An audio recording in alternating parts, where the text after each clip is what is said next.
the first letter of Peter, chapter 3, verse 15, and it says this, "But sanctify Christ as Lord in your hearts. Always be ready to give an explanation to anyone who asks you for a reason for your hope." And that scripture quote is one of my favorites of all time, because when I wake up in the morning, when I put my feet on the ground, it is what drives me to teach. It is what drives me to preach the gospel by the way that I live my life.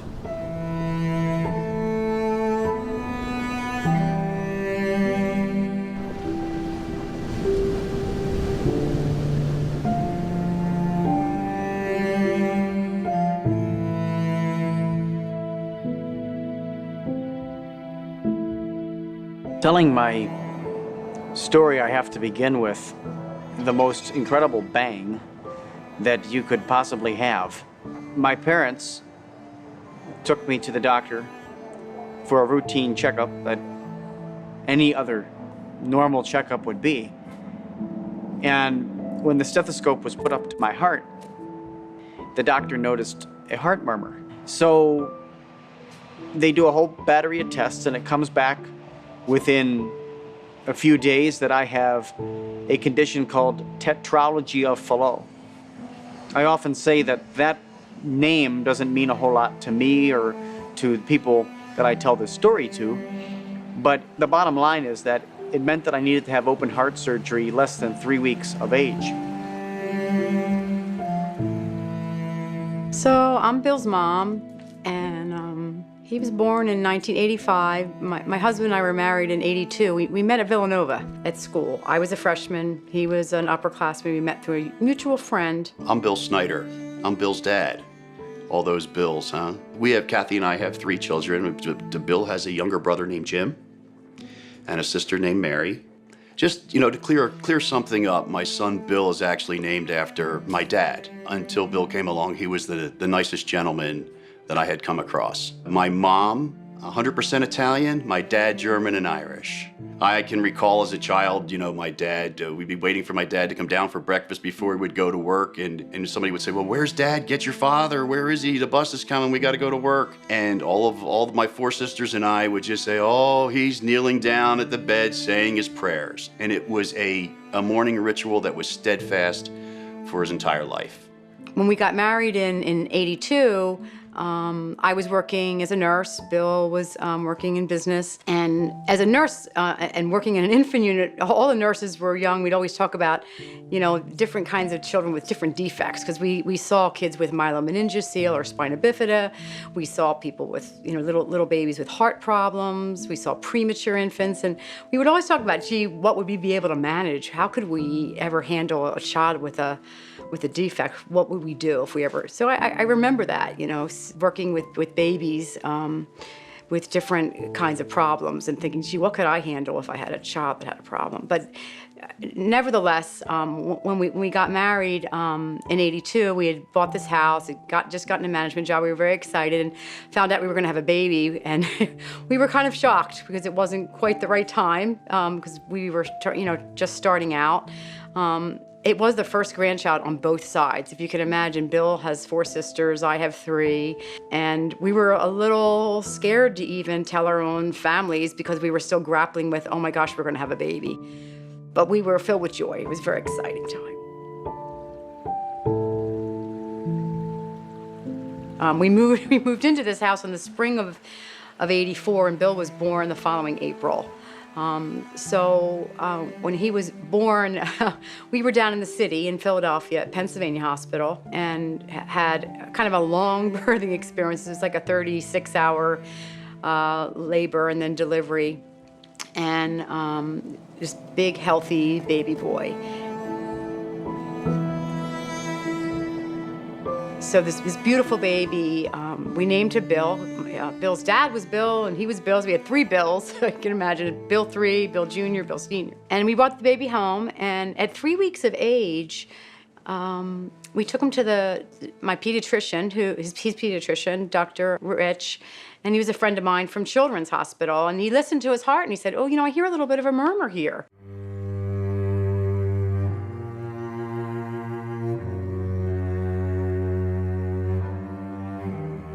So I was a little nervous. I kind of peeked up and went home that afternoon, and I was just a visit that I had gone to with Bill, and noticed when I got home, I went right to my stethoscope, put my stethoscope on his chest, and listened to his heart, and I was devastated because I knew then that it was a significant heart defect, because I worked in the nursery and I listened to babies with heart defects, so I knew that it was there's a lot of flow going on in that heart.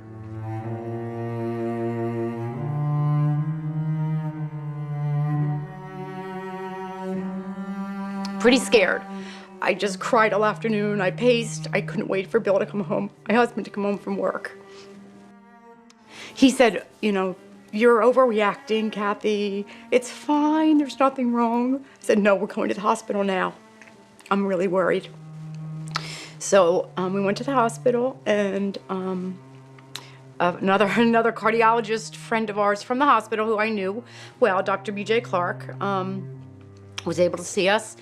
But first we had to get some tests done, and we went to get an echo, an echocardiogram, EKG, and one of the techs that I knew from the hospital, handed me the sheet, said, "Go take this, and we'll get the rest of the testing done." And I looked down at the sheet, and it said, "Rule out TOF, which is tetralogy of Fallot, and pulmonary atresia." And I knew right then, and I stopped in the doorway. And Bill said, "What's wrong?" And I said, "He has a significant heart defect." And I was hysterical.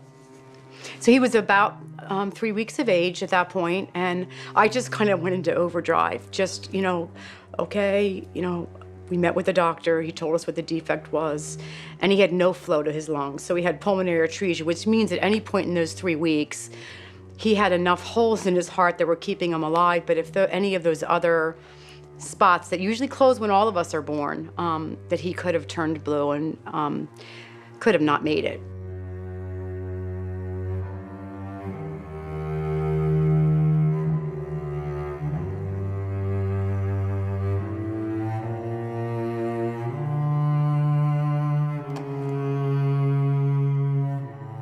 When we found out about Bill's heart defect, that I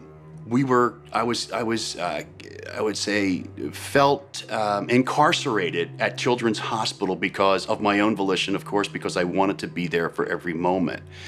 And so we went in on a Friday night, and I met with the doctors on Saturday, the surgeon, and I recall say, "Okay, what do you need from me? Take from me what you need," because at the moment of his birth, there was instant love and passion to just rear this person who was a piece of me. In any event, after speaking with the surgeons, and Bill was going to be comforted for overnight or 2 nights in the hospital, and Kathy was there, she said, "Go home, go get some things that we need to have for the hospital." And we had just finished painting the nursery, and I remember my dad being with me. And I went up, and we kind of tried to take my mind off some things and cut the grass and go in. When it's time to pack, I went into Bill's room, and it was all finished. And my mind raced with the thought of coming home without him.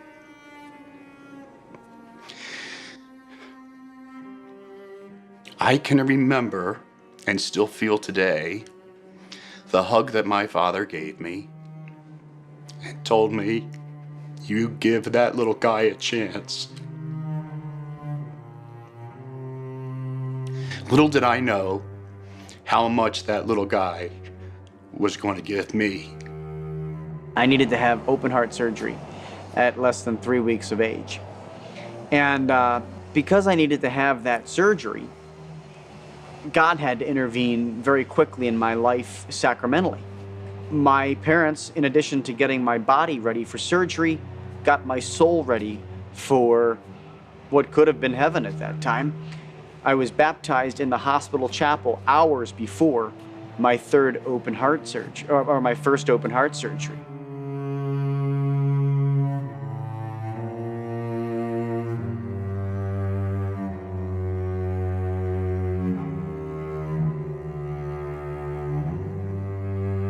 If you kind of think about some of the things that Bill's been through, his first heart surgery was at 3 weeks of age, and he was pretty sick afterwards, and we knew that it was a big surgery. Dr. Norwood was the surgeon at the time and explained that it was difficult to fix part of his heart towards his lungs because he had the pulmonary atresia, and that he would probably need subsequent surgeries, but maybe not. Well, in the first year of life, you grow so much. You triple your weight from 7 or 8 pounds to 20-some pounds. So we knew we were always looking for, would there be another surgery? And sure enough, there was at 13 months. One of the things that happened to Bill at about 2 months of age, which was really almost more devastating for me than the heart surgery, was that he developed seizures after his DPT shot. So he had, diphtheria, pertussis, tetanus shot, and the pertussis at the time was not. It was a concern that could cause some seizures in people that had underlying neurologic problems. And he had some eye twitching that I thought was abnormal, and we took him to the ER, and people really thought that I was overreacting, that he wasn't really having seizures. And I just insisted that he have a CAT scan, that I was very, very worried, that I believed he was having seizures. They tried to reassure me that he was fine, they had checked him out, and that we could go home. And I said, no, he needs to be checked. I'm very worried. He's having seizures. So they took him for a CAT scan, and he had a stroke. They don't know when the stroke happened, probably around the time of either his cardiac cath, which is where they test the heart, before surgery or during a surgery. Well, that hit me like I just was absolutely devastated. The thought of having a child with a stroke, and what did this mean? And could he walk? Could he talk? Could he do anything? Here's this 2 or 3 month old baby, and I had no idea what this was going to mean for our life. It wasn't even about the heart anymore. It was about, could he think? Could he reason? Could he walk? That was very hard. That was very hard. We went through some trying times through his first surgery. Bill suffered a stroke at some point during his first either 3 weeks or a year, and his physical limitations were coming apparent more and more as the older Bill got. I'm not going to sit here and talk about the challenges of tying shoes and pulling your zipper up or buttoning a shirt, the things that most of us do every day that Bill still faces today as challenges, but he is very, very proficient at it and probably gets dressed faster than I do these days. Something went wrong along the course of those medical procedures. I had a stroke that would impair and still impairs me to this day. The left half of my body, there isn't fine motor skills there. Writing, driving a car, I had to learn how to do. I've had to adapt my being. In addition to that, I've had some learning disabilities that I've had to overcome over time.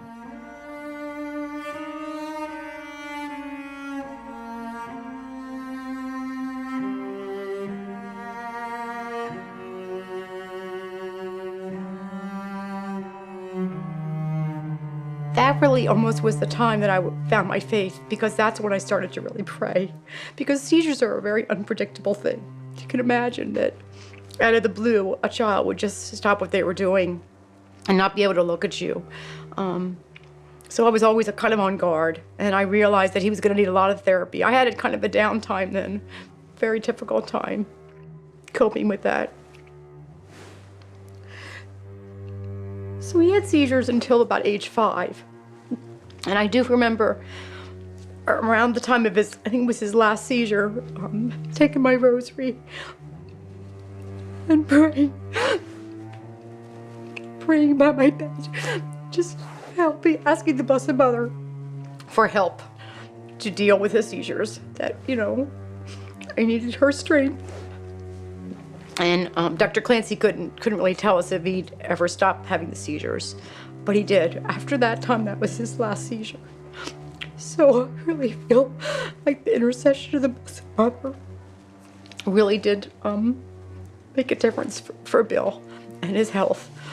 And my fervent prayer, the intercession of the Blessed Mother, So during those young years when Bill was little, we did everything we could to try to help him. When he was starting to walk around, a year or so, he developed in his good knee, not the knee with his stroke, some arthritis in his good knee. If you can imagine a child that has a stroke is having some trouble with his gait and his walking, but in his opposite knee, he developed swelling and actually had to see a rheumatologist, Dr. Balu Atreya, who diagnosed him with juvenile rheumatoid arthritis, which we thought, how can there be anything else for this little boy to grapple with?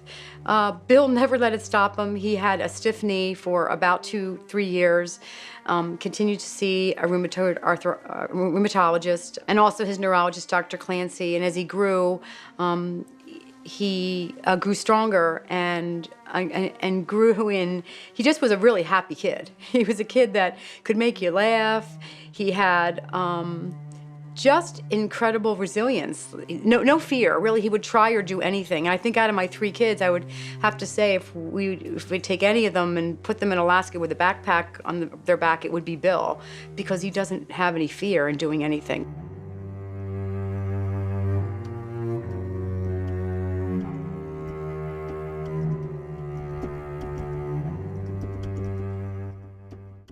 I was in 5th grade, and at the time I still didn't know how to tie my shoes. My fine motor skills in my left hand don't work, and I couldn't pinch the shoelaces. I just couldn't do it in the right way and loop it like a normal person with 2 functional hands would have. So what I had to do then was I had to learn how to do this, because one day I'm at school. And this is always kind of how things worked out. One day I'm at school, and we're playing a game where we had to run up to the blackboard. Yeah, back then there were blackboards. And I run up to this blackboard, and we're supposed to write our answer on the blackboard and then sit down as fast as we can. And it's timed between 2 different people. So here I go. I get up, and I go jetting toward the blackboard. On my way to the blackboard, I step on my shoelace. I write my answer on the board, and on my way back to the seat, my teacher says to me, "Billy, you need to tie your shoe." And I'm thinking, oh geez, what do I do now? Because I'm in 5th grade, and I've got a host of things going on, right? I've got a host of things going on. My classmates, if I say I can't tie my shoe, are gonna laugh at me endlessly, and I can't not tie it. I can't be disobedient to my teacher. So what am I supposed to do? I'm in this, I'm between literally a rock and a hard place here. What am I gonna do? So I bend down, and God gifted me with this incredible creativity. So I bend it down, and I bend down over my shoelace, and I thought to myself, what did my mother teach my little brother? What did he teach my little? What did she teach my little brother? Loop, over, under, through. And I'm thinking, loop over what? Under where? Through who? Like, what do I do here? But that's just what I started doing. I started making a juggernaut, literally, on top of my shoelace. Here I am creating this mess on top of my shoe that secured it to my shoe, and I pull my pant leg down over the shoe the rest of the way so that nobody can see it. But my shoe was secure. I survived the day. I get home, and my mom goes to serve me my afternoon snack and says, as she always often would, "Billy, how was your day at school?" And I said, "Well, take a look at the shoe and you can just see." And she goes, "Oh wow, we've got to fix this. We've got to figure out something." So fortunately, because of my many struggles, I had an occupational therapist, and my occupational therapist really was my lifeline. He was a incredible person who could take broken parts and make something whole out of it. And anytime that I had a physical struggle, I would turn to him and I'd say, "Hey, what do you have that can help adapt this? What do you have that can help fix this issue or problem?" And he comes over with a bag full of tricks. It was like the Mary Poppins movie, literally, most of the time. He'd pull out this trick and that trick and this one out of the bag. And he gave me the instructions on how to do it.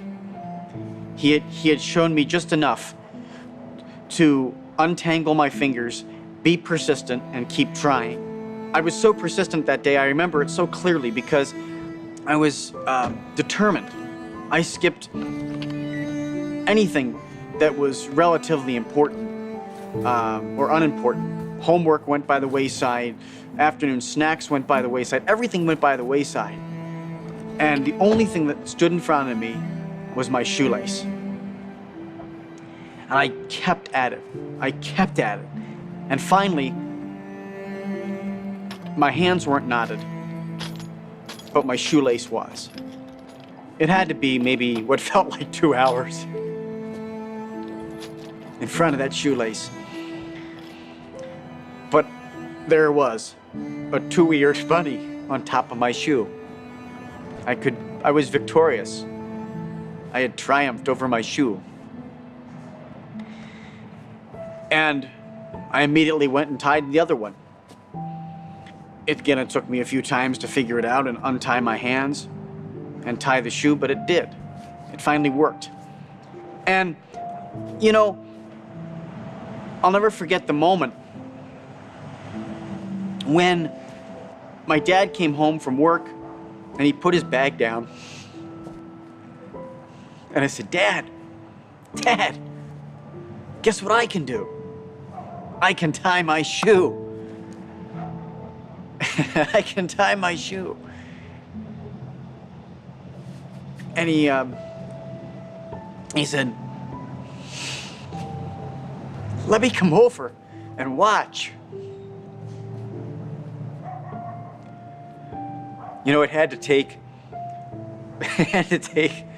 like 2 hours to show him. 2 hours to show him because I was so excited.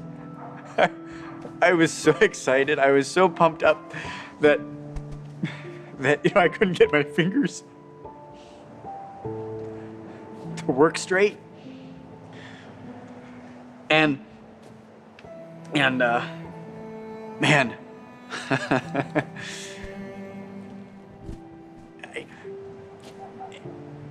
at the very end when I have it knotted, when the shoe's knotted, my dad just looks at me and he says, Billy, I am so proud of you. I am so proud of you. If the Father's love isn't experienced right there, yeah, my earthly dad, love him dearly and is an amazing man. God-filled man. But if the Heavenly Father's love isn't there in that moment, I don't know where else it would be. That's the gospel. That's what he says to each and every one of us. I am so proud of you, right? Well done, my good and faithful servant. When I think of Bill, a couple of things come to mind. You'll hear me call him Champ. And that's because of all of the challenges and hurdles he has conquered in his very short lifetime. How from the conquering of several challenges as a child through to the challenges that he faces today and still needs to conquer them each and every day.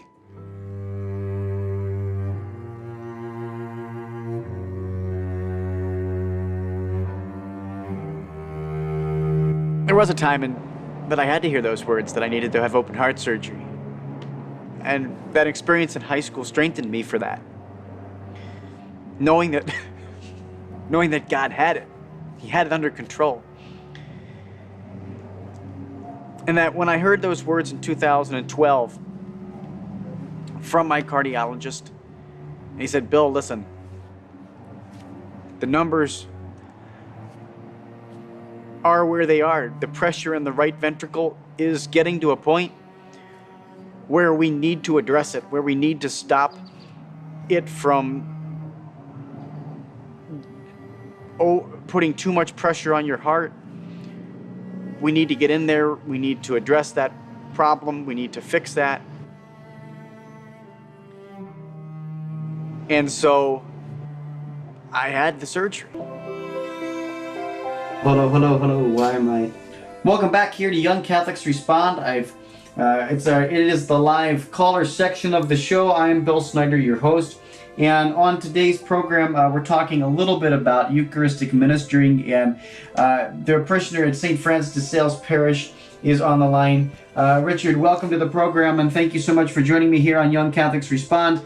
I hear you have some wonderful insights into being a Eucharistic minister. And I can remember driving from the high school and him telling me that he wanted to be a priest. And I was, first of all, I was blown away, but I was thrilled with joy that he had received a call to give back, to give his life maybe in the priesthood. And I said, Bill, that's wonderful. I said, but we do want you to go to college. We want you to be well-rounded. We want you to be able to see the world. And let's think about that. So he was able to get admitted to the University of Scranton. And the things that were important to Bill at the time when we were looking for schools was he loved TV and radio. He had worked in the high school in the TV studio and loved that. So we wanted to find a college where it had both. He loved his religion, he loved theology, but he also wanted to study TV and radio. So we, helped him to do that. You take a look at the ways in which God has called me and the gifts that he's given me. He's given me unbelievable gifts. The gifts to speak the truth with charity. The truth with charity, with clarity, with hope to the world. I love interfacing with so many different people out there who truly are broken, who need God's help. And it goes to show that this heart, this patchwork heart that is all patched up, that's still working, it's still beating.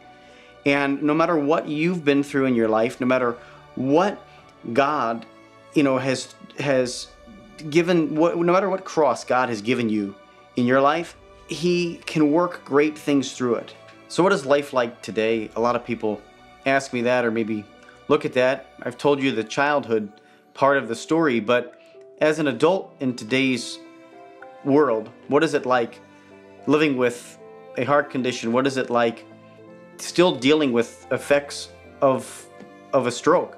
Something where I've been able to overcome this with the grace of the Holy Spirit is the fact that when you wake up in the morning and you know that it's just another day to fight, it's another day to win a soul for Jesus Christ, it's another day to carry on Our Lady's mission. That's what this is about. It's sowing hope into broken hearts. Sowing hope into broken hearts. And that's what I'm called to do, and that's what Jesus is calling you to do. He's calling you through your pain, through your suffering, to reach out and grab hold of someone. Pull them out of the darkness.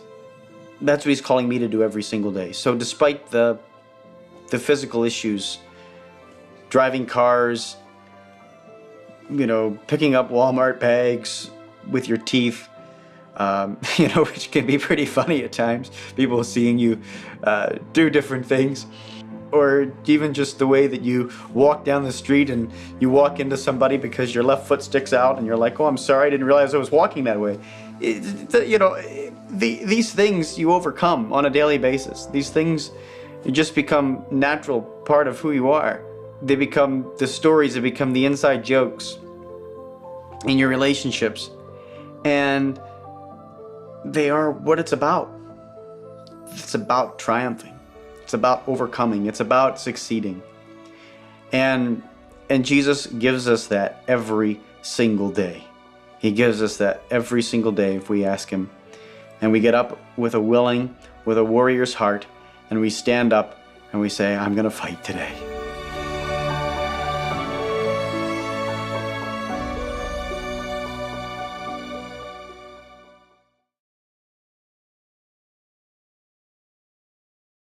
Someone who's used media a lot in evangelization, so I believe in the importance of Catholic radio, Catholic TV, Catholics using the new media. Can I encourage everyone to watch Shalom TV? I think it's a great vehicle of evangelization. And God bless all of you. Shalom World, God's own channel.